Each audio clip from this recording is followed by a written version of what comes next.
গত কয়েক বছর ধরে বৈশ্বিক আবহাওয়া ক্রমশই অসহনীয় হয়ে উঠছে। অকালে বৃষ্টি, বন্যা, খরতাপ, দাবদাহ, মরুকরণ প্রক্রিয়া, ঘন ঘূর্ণিঝড়, বৈশ্বিক তাপমাত্রা বৃদ্ধি সহ সবকিছু মিলিয়ে আবহাওয়াবিদরা কিন্তু হিমশিম খাচ্ছেন। গরমের সময় শীত, শীতের সময় বন্যা, তুষারধস, সুপ্ত আগ্নেয়গিরিগুলোর লাভা উদ্গীরণ সবকিছুই চিন্তিত করে তুলছে আবহাওয়াবিদদের। ওজোন স্তরের ক্ষয়, সমুদ্রপৃষ্ঠের উচ্চতা বৃদ্ধি সহ সবকিছু যেন একটা অশুভ ভবিষ্যতের ইঙ্গিত দিচ্ছে। আবহাওয়া বিজ্ঞানীরা বলছেন, সমুদ্রের উপরিভাগ অস্বাভাবিক উত্তপ্ত হয়ে উঠতে আবহাওয়ার এই অস্বাভাবিক আচরণ, এটাকে তারা বলছেন এল নিনো কার্যকরণ। এল নিনোটা কি? এল নিনো হলো এর ফলে মরু অঞ্চলে অস্বাভাবিক বৃষ্টি এবং বন্যা, অঞ্চল বিশেষে অতিরিক্ত ঠান্ডা, নাতিশীতোষ্ণ অঞ্চলে তাপদাহ, অতিরিক্ত তুষারধস এবং বরফ গলে যাওয়া। বৈজ্ঞানিকরা, আবহাওয়াবিদরা বারবার সতর্ক করছেন, অতিরিক্ত কার্বন নির্গমন, নির্বিচারে বন জঙ্গল, গাছপালা উজাড়, জলাধারগুলো ভরাট করে স্থাপনা নির্মাণ গ্রিনহাউস প্রভাবকে আমাদের অজান্তেই বাড়িয়ে তুলেছে। সাম্প্রতিক বেশ কয়েকটি জরিপে দেখা গেছে, সবুজ বেষ্টনীর পরিমাণ 25% জায়গায় নেমে এসেছে 2%। গত 50 বছরে হারিয়ে গেছে বনাঞ্চল এবং জলাধারগুলো। অনিয়ন্ত্রিত এবং অপরিকল্পিত নগরায়ন, যন্ত্রযানের সীমাহীন আধিক্য, বাড়িঘর, স্কুল কলেজ, অফিস আদালত এবং গাড়িতে শীতাতপ যন্ত্রের ব্যবহার, ইটভাটার অস্বাস্থ্যকর কার্বন নিরসন এবং যন্ত্রযানের কালো ধোঁয়া, এই সবকিছু মিলিয়ে সারা দেশটা যেন এখন একটা জ্বলন্ত চুল্লিতে পরিণত হয়েছে। এরকম ঘটার কারণ কি? আমরা যদি খুঁজতে যাই তাহলে কোরআনেই পাবো এর কিছু রেফারেন্স। কোরআনে সূরা আর-রুমের 41 নম্বর আয়াতে বলা আছে, মানুষের কৃতকর্মের কারণ জলে, স্থলে এবং সমুদ্রে বিপর্যয় ছড়িয়ে পড়ে, যার ফলে তিনি তাদের কোনো কাজের শাস্তি আস্বাদন করান যেন তারা অসৎ পথ থেকে ফিরে আসে। আবার সূরা আশ-শূরার 30 নম্বর আয়াতে বলা আছে, তোমাদের যেসব বিপদ আপদ ঘটে সেগুলো তোমাদের কৃতকর্মের ফল। মহান আল্লাহ তাআলার এই কথাগুলো আমরা কখনো যেন ভেবে দেখার প্রয়োজন মনে করিনি। যখন কোনো জনপদের লোকেরা জাকাত আদায় করে না, তখন আসমান থেকে বৃষ্টি বর্ষণ বন্ধ করে দেওয়া হয়। যদি ভূপৃষ্ঠে চতুষ্পদ জন্তু ও নির্বাক প্রাণী না থাকতো তাহলে আর কখনোই বৃষ্টিপাত হতো না। এমনটাই বলেছিলেন নবী করিম সাল্লাল্লাহু আলাইহি ওয়াসাল্লাম। আর নবীজির এই সতর্কবাণীও আমরা অনুসরণ করিনি।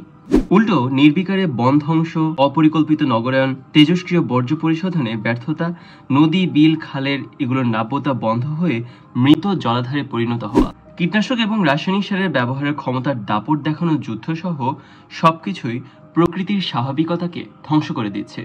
আর এর সবকিছুই এল নিনোর প্রভাবকে আরো বাড়িয়ে দিচ্ছে। এগুলো সবকিছু কিন্তু মানুষই করছে। পৃথিবীব্যাপী তোড়জোড় শুরু হয়েছে বনায়ন বৃদ্ধি, জলাধার তৈরি, পুরাতন জলাধার সংস্কার এবং সংরক্ষণ, আবার একদিকে কার্বন নিঃসরণ নিয়ন্ত্রণ। অথচ আমাদের চিত্র ভিন্ন। গত 10 বছরে দেশ বৃক্ষশূন্য হয়েছে একাধারে। উন্নয়নের নামে কাটা হচ্ছে হাজার হাজার শতবর্ষী গাছ, যেগুলো এক একটি ছিল অক্সিজেনের কারখানা। সেগুলো কেটে বিরান করা হয়েছে দেশের প্রত্যন্ত প্রান্তর। সেগুলোর পরিবর্তে লাগানো হয়েছে 6 মাস বা 1 বছর বয়সী চারা গাছ, যেগুলো বেড়ে ওঠার সুযোগ খুবই কম। দেশের মহাসড়কগুলোর দিকে তাকালে এর সত্যতা বোঝা যায়। এখন উন্নয়নের নামে দেশের বিভিন্ন জায়গায় বৃক্ষ নিধন চলছে নির্বিচারে। অথচ এই গাছগুলো বাঁচিয়ে রেখে উন্নয়ন কর্মসূচি বাস্তবায়ন করা কিন্তু সম্ভব ছিল। পাহাড়ি অঞ্চলের পাহাড়গুলোতে গাছপালা এবং পাহাড় কেটে সমতল করা হয়েছে। সেখানে চাষ হচ্ছে তামাক নামক একটি বিষের। আবার আশেপাশের এসব নিবন্ধনহীন ইটের ভাটাও চলছে পুরো দমে।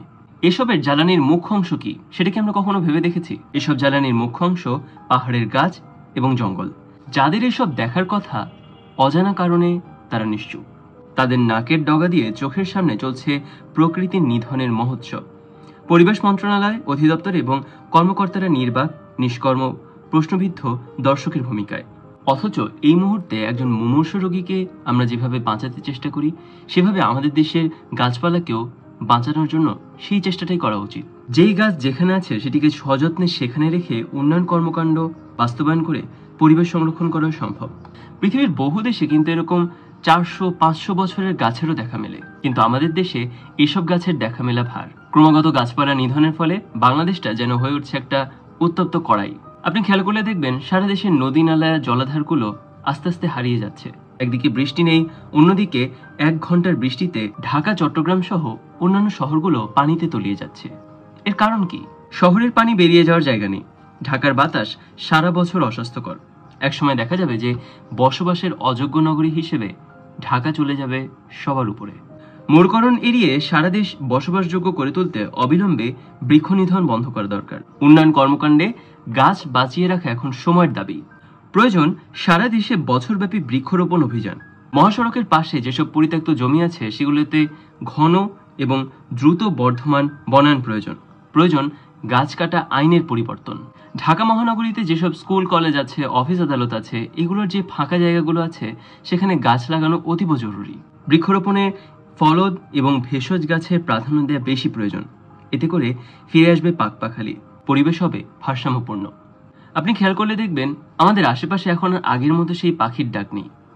শেষ কবে কাকের ডাক সকালবেলা শুনতে পেয়েছেন মনে পড়ে? যে কোনো উন্নয়ন পরিকল্পনার সাথে পরিবেশ মন্ত্রণালয়ের সম্পৃক্ততা আবশ্যিক করা প্রয়োজন। অবিলম্বে যে কোনো মূল্যে পলিথিন বানানোর এই প্রক্রিয়াটাকে বন্ধ করা উচিত। মাটিতে পচে মিশে যায় এই ধরনের তন্তুর ব্যবহার করা বাধ্যতামূলক। এছাড়াও আমরা কি করতে পারি? কলকারখানার বর্জ্য পরিশোধন বাধ্যতামূলক, অন্যথায় দৃষ্টান্তমূলক শাস্তি, প্রয়োজনে সংশ্লিষ্ট কারখানা বন্ধ করে দিতে হবে। আরেকটা কাজ করা যায়, সেটা হলো প্রত্যেকটি বিল্ডিং এ, প্রত্যেকটি ফ্ল্যাটের মালিককে ছাদ বাগানে উৎসাহিত করা। সুস্থ স্বাভাবিক জীবনের জন্য এটি খুবই প্রয়োজন। নদী খেকো, বন খেকো, পাহাড় খেকো, এই পুরো গোষ্ঠীটাকে চিহ্নিত করে দলমত নির্বিশেষে এদেরকে শাস্তির আওতায় আনা প্রয়োজন। জাতীয় বাজেটে প্রয়োজন পরিবেশ রক্ষায় প্রাধান্য দেয়া। সমাজের সব স্তরের জনগোষ্ঠীকে সচেতন করে পরিবেশ বিনাশী কর্মকাণ্ড বন্ধ করা এখন সময়ের দাবি। কারণ আগামী প্রজন্মের জন্য আমরা একটি সুস্থ, সুন্দর বাংলাদেশ চাই।